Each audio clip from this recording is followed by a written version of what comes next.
कागज हर जगह है। हम इसे रोज इस्तेमाल करते हैं। किताबों और अखबारों से लेकर पैकेजिंग और पैसों तक कागज हमारी जिंदगी का एक जरूरी हिस्सा है। लेकिन क्या आपने कभी सोचा है कि कागज कहां से आया? यह साधारण सी चीज मानव सभ्यता के लिए इतनी महत्वपूर्ण कैसे बन गई? कागज की कहानी आविष्कार, नवाचार और सांस्कृतिक आदान प्रदान की एक दिलचस्प यात्रा है। कागज का सफर हजारों साल पहले विचारों और जानकारी को रिकॉर्ड करने की इंसानी इच्छा से शुरू हुआ। कागज से पहले लोग लिखने के लिए कई तरह की चीजों का इस्तेमाल करते थे। ज्ञान को कैद करने की इन शुरुआती कोशिशों ने कागज के आविष्कार की नींव रखी। कागज का आविष्कार मानव इतिहास में एक महत्वपूर्ण मोड़ था। इसने हमारे संवाद, सीखने और जानकारी को सुरक्षित रखने के तरीके में क्रांति ला दी। आज के डिजिटल युग में भी कागज हमारी जिंदगी में एक अहम भूमिका निभाता है। कागज के आविष्कार से पहले लिखना एक मुश्किल और महंगा काम था। शुरुआती सभ्यताएं अपने विचारों और कहानियों को लिखने के लिए तरह तरह की चीजों का इस्तेमाल करती थीं। इन चीजों की कई सीमाएं थीं, जिससे ज्यादातर लोगों के लिए लिखना संभव नहीं था। लिखने की सबसे पुरानी चीजों में से एक मिट्टी की टैबलेट थी। प्राचीन मेसोपोटामिया में इस्तेमाल की जाने वाली ये टैबलेट भारी और नाजुक होती थी। एक और लोकप्रिय चीज थी पपीरस, जो मिस्र में पाए जाने वाले एक पौधे से बनती थी। पपीरस मिट्टी से हल्की होती थी, लेकिन इसे बनाना और ले जाना फिर भी मुश्किल था। चर्मपत्र, जो जानवरों की खाल से बनता था, एक और विकल्प था। पपीरस से ज्यादा टिकाऊ होने के बावजूद चर्मपत्र बनाना बहुत महंगा था। लिखने की इन शुरुआती चीजों ने ज्ञान और साक्षरता के प्रसार को सीमित कर दिया। लोगों को लिखने के लिए एक ज्यादा सुलभ और व्यावहारिक सामग्री की जरूरत थी। प्राचीन चीन में लगभग 105 ईस्वी में एक उल्लेखनीय आविष्कार हुआ। हान राजवंश के दरबार के एक अधिकारी कै लुन ने कागज बनाने का एक नया तरीका खोजा। इस आविष्कार ने दुनिया को बदल दिया। कै लुन के तरीके में आसानी से मिलने वाली चीजों जैसे शहतूत की छाल, भांग और पुराने मछली पकड़ने के जाल का इस्तेमाल किया जाता था। उसने इन चीजों को पीसकर गूदा बनाया, इसे पानी में मिलाया और फिर इसे सूखने के लिए छपटा करके दबा दिया। नतीजा एक हल्का, टिकाऊ और अपेक्षाकृत सस्ता लिखने का सामान था, कागज। यह आविष्कार क्रांतिकारी था। कागज पिछली लिखने की चीजों की तुलना में बनाना बहुत आसान और सस्ता था। इससे ज्यादा किताबें और दस्तावेज बनाना संभव हो गया, जिससे ज्ञान और साक्षरता का व्यापक प्रसार हुआ। कागज का आविष्कार ज्यादा समय तक चीन तक ही सीमित नहीं रहा। व्यापार और सांस्कृतिक आदान प्रदान के माध्यम से कागज बनाने का ज्ञान पश्चिम की ओर फैल गया। सबसे पहले यह कोरिया और जापान पहुंचा, जहां इसे जल्दी से अपनाया और अनुकूलित किया गया।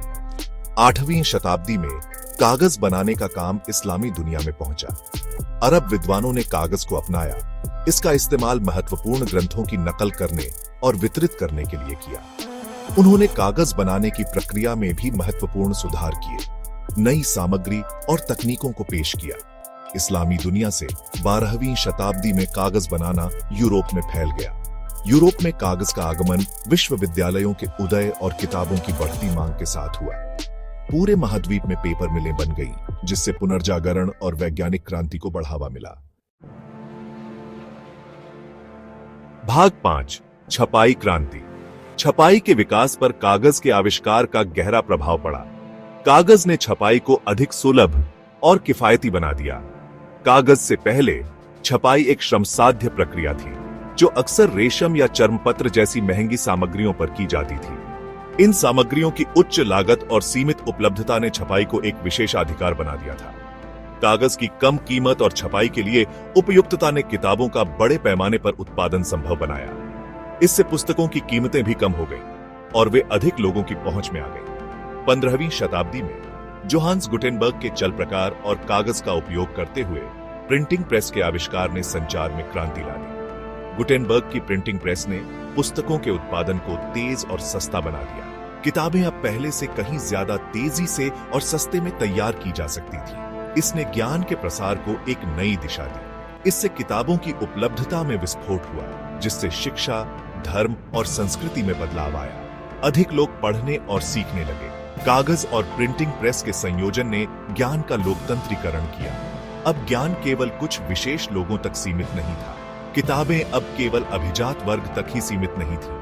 आम लोग भी अब पढ़ने और सीखने के अवसर पा सकते थे। आम लोग अब ऐसी जानकारी और विचारों तक पहुंच सकते थे जो पहले उनकी पहुंच से बाहर थे। इससे समाज में जागरूकता और विचारों का प्रसार हुआ। इसका साक्षरता दर और नए विचारों के प्रसार पर गहरा प्रभाव पड़ा। प्रिंटिंग प्रेस ने एक नई बौद्धिक क्रांति की नींव रखी। भाग 6 कला और संस्कृति में कागज। कागज का प्रभाव लेखन और छपाई से कहीं आगे तक फैला हुआ है। संस्कृतियों में कागज का उपयोग कलात्मक अभिव्यक्तियों, समारोहों और रोजमर्रा की वस्तुओं की एक विस्तृत श्रृंखला के लिए किया गया है। इसकी बहुमुखी प्रतिभा इसे एक अनोखी और मूल्यवान सामग्री बनाती है।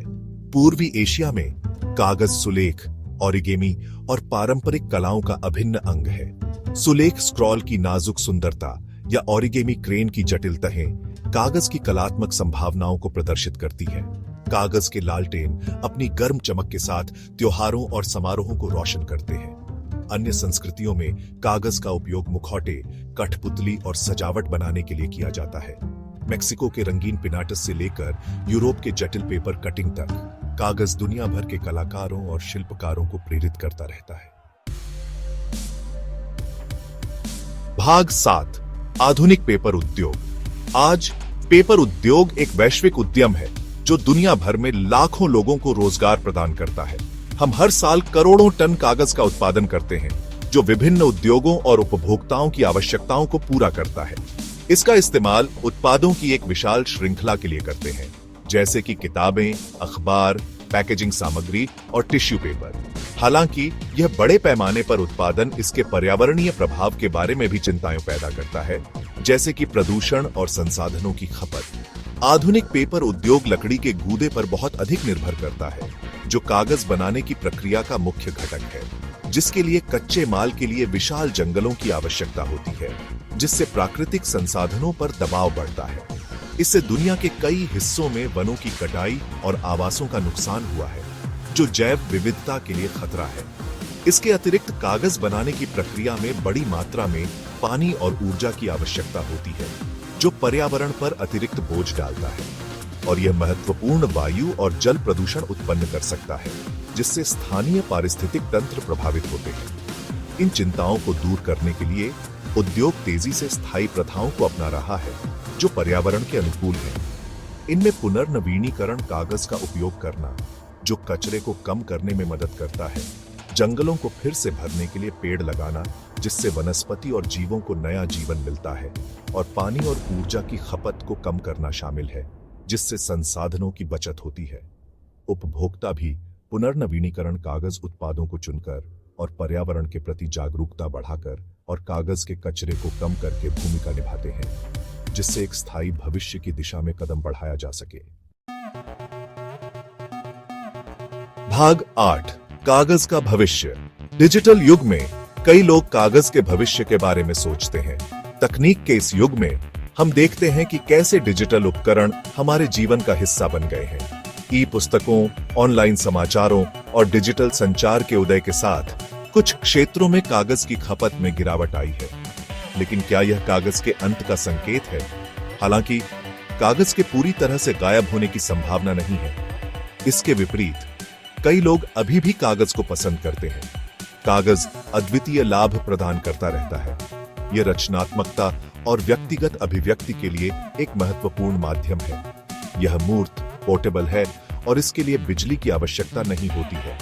इसके अलावा यह एक स्थायी और भरोसेमंद संसाधन है। अध्ययनों से पता चला है कि स्क्रीन पर पढ़ने की तुलना में कागज पर पढ़ने से समझ और अवधारण में सुधार हो सकता है। यह विशेष रूप से छात्रों के लिए महत्वपूर्ण है। इसके अलावा पैकेजिंग, स्वच्छता उत्पादों और विभिन्न औद्योगिक अनुप्रयोगों के लिए कागज आवश्यक बना हुआ है। यह हमारे दैनिक जीवन में एक महत्वपूर्ण भूमिका निभाता है। कागज का भविष्य पर्यावरणीय जिम्मेदारी के साथ इसके लाभों को संतुलित करने की हमारी क्षमता पर निर्भर करता है।